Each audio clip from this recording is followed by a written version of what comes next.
अब ये नया टॉपिक स्टार्ट हो रहा है हमारा, relation between the coefficient of linear expansion and coefficient of volumetric expansion. इतना लंबा मैं लिखूंगा नहीं, सही है।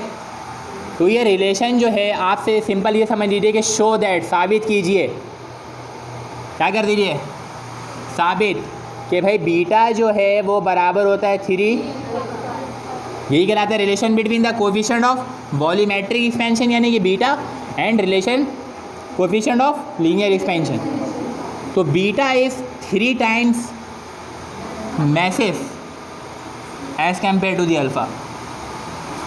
बीटा अल्फ़ा से 3 गुना ज़्यादा है, हालांकि 3 यहाँ पे लगा हुआ है तो ये ज़्यादा नहीं है, ये 3 गुना ज़्यादा है किससे, अल्फ़ा से। बात समझ में आ रही है। क्योंकि बीटा क्या है, वॉल्यूमेट्रिक एक्सपेंशन, वॉल्यूम में इजाफा है, उसके लेंथ में भी इजाफा होता है, उसके हाइट में भी इजाफा होता है और उसके विड्थ में भी इजाफा होता है फॉर वॉल्यूमेट्रिक एक्सपेंशन। लेकिन लीनियर एक्सपेंशन में सिर्फ क्या होता है, लेंथ में इजाफा होता है। तो आपको क्या साबित करना है कि बीटा बराबर है किसके बेटा, 3 अल्फ़ा के, सही है। अब हमें इसको प्रूफ करने के लिए सबसे पहले एक डायग्राम यहाँ पे बनाएंगे। उस डायग्राम को आप लोगों को भी बनाना है थोड़ा अच्छे अंदाज में। क्यूबिकल वेसल बनाएंगे, ठीक है, जिसके सारे फेसेस बराबर लगें। क्या लगें,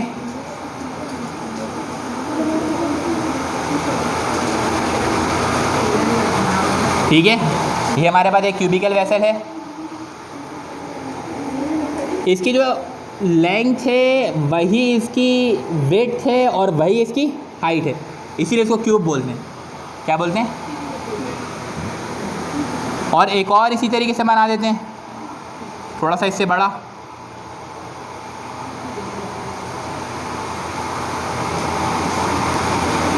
लग रहा है बड़ा, इससे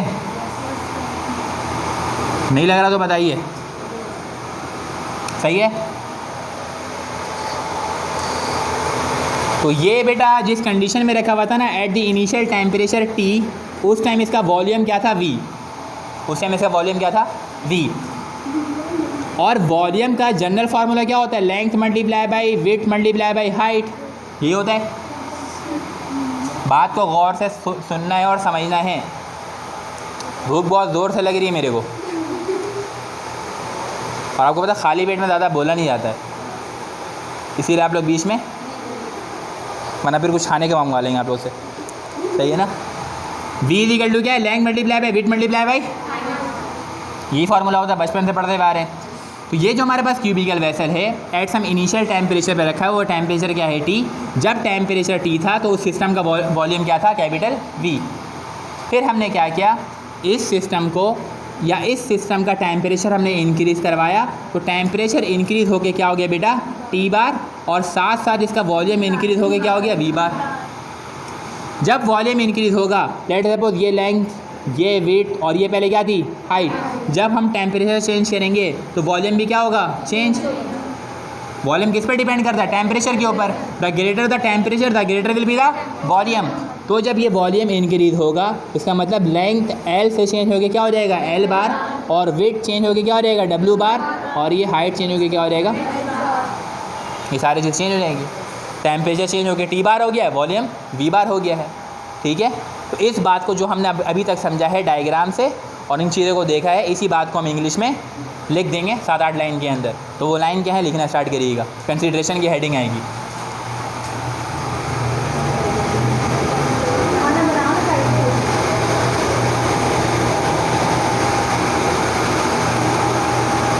डायग्राम वगैरह बेटा आप लोगों को पता है कहाँ पे बनाते हैं, सही है ना। या तो आप साथ साथ जो है वो वर्डिंग भी लिखें और एक साइड पे डायग्राम ड्रॉ कर ले, या पहले डायग्राम ड्रॉ कर ले बाद में कंसीडरेशन लिख दें, या पहले कंसीडरेशन लिखते हैं बाद में डायग्राम बना दें। लेकिन स्टैंडर्ड तरीका ये होता है भाई कि आपकी कॉपी है, लेट सपोज ये पेज है, तो इस पेज में यूँ यहाँ पे कंसीडरेशन चल रहा है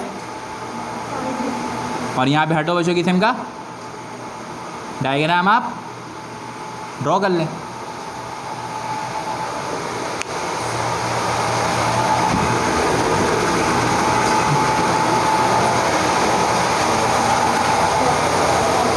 जल्दी ली, शाबाश।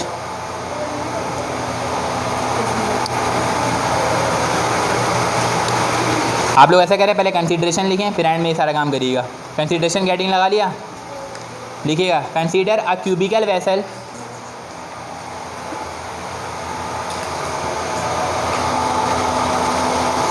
Consider a cubical vessel at some initial temperature capital T. Consider a cubical vessel at some initial temperature capital T where its volume is capital V. Where its volume is capital V. हमने क्या suppose किया, क्या consider किया, क्या और किया कि भाई हमारा जो सिस्टम है वो पहले एक इनिशियल टेम्परेचर टी पे रखा हुआ है जहाँ पे उसका वॉल्यूम क्या है, कैपिटल वी, और वो जो वॉल्यूम है वो दिया हुआ इस तरीके से है, विच इज़ गिवन एज, लिखा नहीं है, विच इज़ गिवन एज। अब लाइन चेंज करके क्या लिखेंगे हम लोग लिख देंगे भाई कि वी बराबर होता है length multiply by width multiply by height, और इसका नाम क्या रख देंगे हम लोग, इक्वेशन नंबर 1। सही। Consider a cubical vessel at some initial temperature capital T where its volume is capital P which is given as, और फिर गिवन एस के बाद लाइन चेंज करके कॉपी के सेंटर में ये लिख देंगे इक्वेशन। यहाँ तक हो गया। फिर उसके बाद आगे करिएगा, when the temperature is increased by T bar, when the temperature is increased by T bar,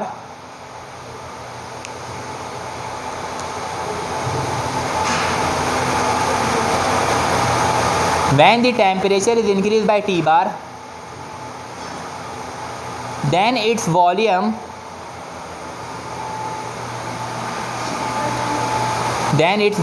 is increased by V bar. When the temperature is increased by T bar, then its volume is increased by V bar, which is also given as, which is also, volume का V हमेशा capital होता है, ठीक है, कोई small letter में नहीं लिखेगा।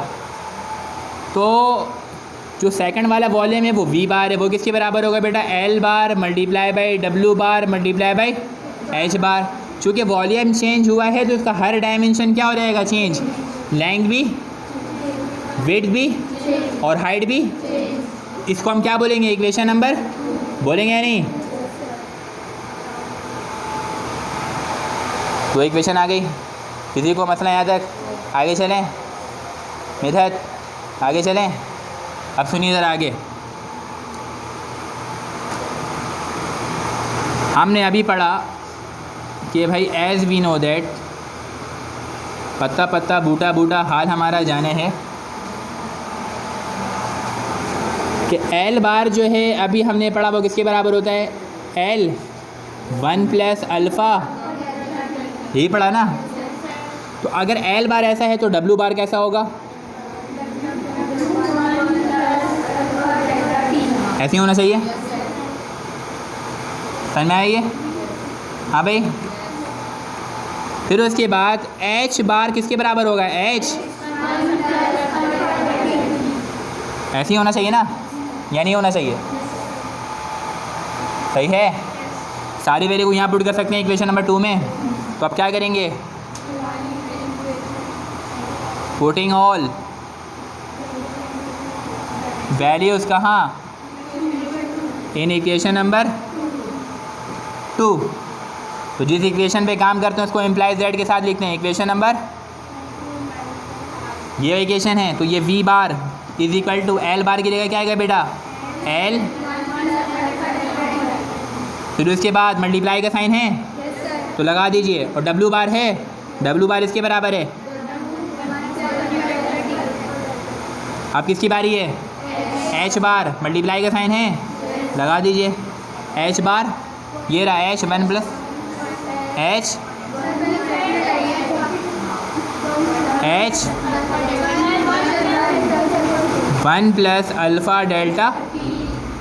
यहाँ तक किसी को कोई मसला। अब क्या होगा भाई, V bar is equal to length multiply by weight multiply by, तो इसको वैसे ही लिख दीजिए, L multiply by W multiply by H. ये मल्टीप्लाई हो रहा है सारा, एडिशन या सब्ट्रैक्शन का निशान तो नहीं है, सारे क्या हो रहे हैं, ऐड। तो मैथमेटिक्स का रूल क्या बोलता है, जब भी बेस सेम हो, मल्टीप्लाई हो रहे हो तो पावर को क्या करवा देते हैं। तो इसके ऊपर पावर कितना है, इसके ऊपर पावर कितना है, इसके ऊपर पावर 1 + 1 2 + 1, तो इसको एक मरतबा लिख के क्या कर देंगे 1 + अल्फ़ा डेल्टा टी के ऊपर क्या लग जाएगा बेटा, किसी को मसला इसमें इतना फिजिक्स में मैथ्स थोड़ी पढ़ लें जो एकदम सही होना चाहिए। नहीं, फिजिक्स में सारी बहुत सारी छूट है, ठीक है। फिजिक्स में यही बोला जाता है कि अगर आपको फर्स्ट कर लें कि एक डेफिनेशन आप लिख रहे हैं और उसके बाद नेक्स्ट डेफिनेशन आपको इंग्लिश में नहीं आती लेकिन उर्दू में पता तो उर्दू में भी लिख सकते हैं, ऐसा बोला जाता है और ऐसा होता है। कॉन्सेप्ट चेक किया जाता है फिजिक्स के अंदर। ग्रामेटिकल मिस्टेक अगर निकालना स्टार्ट कर दें फिजिक्स में कि इसकी जगह आप ऑफ क्यों लिखे हैं, ऑफ की जगह उसकी जगह कॉमा नहीं आना चाहिए था, वहाँ पे फुल स्टॉप आना चाहिए था, तो ये चेक नहीं किया जाता फिजिक्स के अंदर। फिजिक्स के अंदर आपका कॉन्सेप्ट चेक किया जाता है, आपने पढ़ा गया। हाँ, मैथ्स में अगर ऐसी गलती होगी तो वो करेक्ट बात समझ में आ रही है, लेकिन यहाँ पे अब बात समझ में आ गई है। लेकिन हम क्यों करेंगे, हम ये लगाएंगे, हम स्मॉल ब्रैकेट लगाएंगे, सही है। यहाँ तक समझ में आ गया। ये बन गया क्या, a + b का होल क्यूब, a + b का a cube + 3a² b + 3ab² + b cube, ये होता है। तो इसके हिसाब से हम क्या कर देंगे, इसको एक्सपेंड करवा देंगे। तो हम जानते हैं भाई सीन्स, हम क्या जानते हैं सीन्स, a³ + b³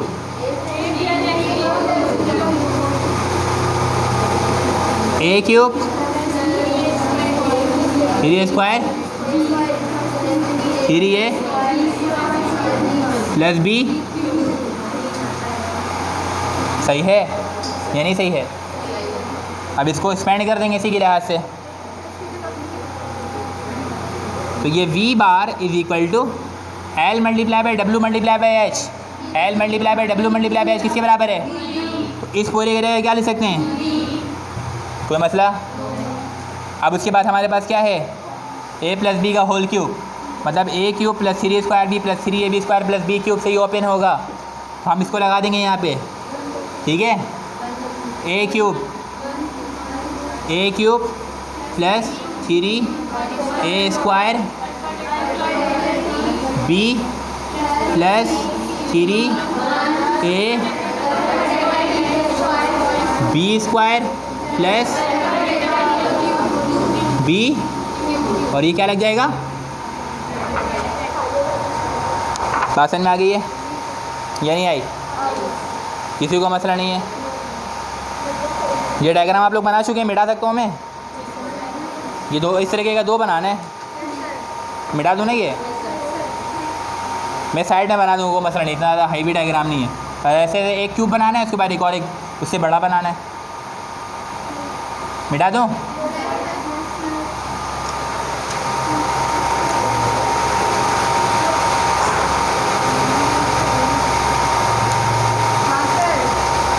मिटा दो।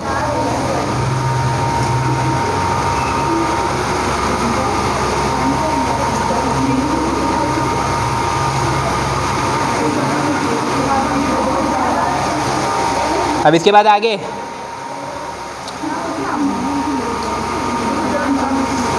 आप क्या करेंगे, now neglecting all the terms containing higher power, उस टर्म को नेगलेक्ट करवा देंगे जिसके ऊपर पावर क्या होगी, हायर।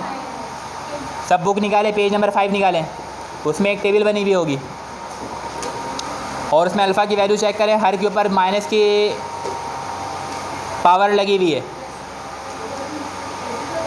हर में पावर नेगेटिव है। 10 की पावर -6, 10 की पावर -5, 10 की पावर -6, 10 की पावर -5, अल्फ़ा के लिए, ब्रास के लिए, ब्रॉन्ज़ के लिए, स्टील के लिए, कंक्रीट के लिए, है ना। तो हर पे पावर क्या है, नेगेटिव। तो पावर नेगेटिव का मतलब क्या है, वो वैल्यू बहुत छोटी है, तो उसके ऊपर जब स्क्वायर लगेगा तो वो क्या हो जाएगा, अगर वैल्यू 1 है ना तो इसके ऊपर स्क्वायर लगाएंगे तो क्या रहेगा, अगर 2 है तो इसके ऊपर स्क्वायर लगाएंगे तो क्या होगा, लेकिन 1 से जैसे ही छोटा होगा 0.9 करिएगा आप, तो अब ये इसका आंसर जो आएगा 0.081,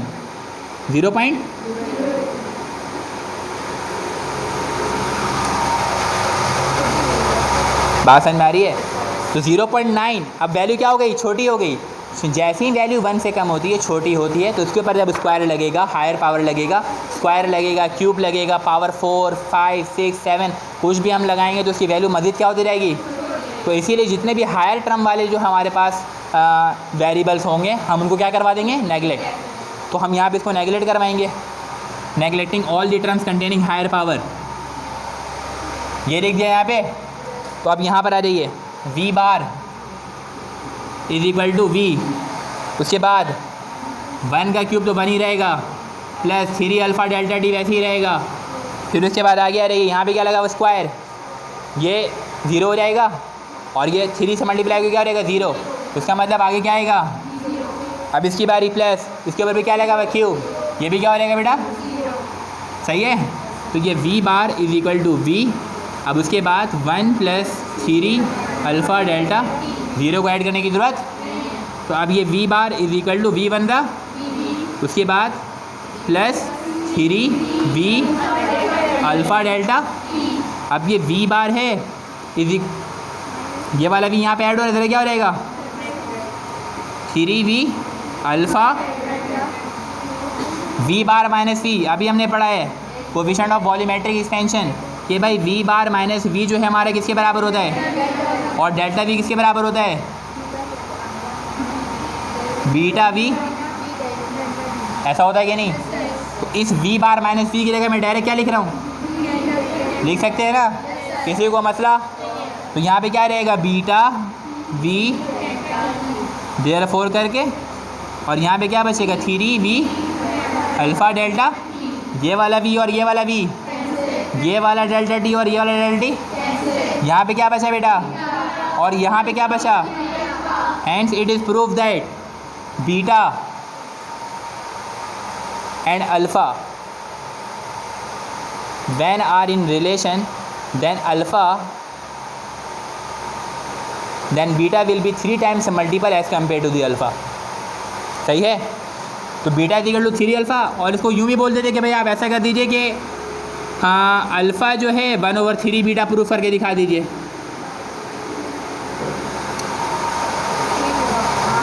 तो यहाँ से एक स्टेप आगे कर दिया, अल्फ़ा को इधर ही छोड़ दिया, 3 को इधर लेकर डिवाइड हो गया, तो 1/3 बीटा हो जाएगा।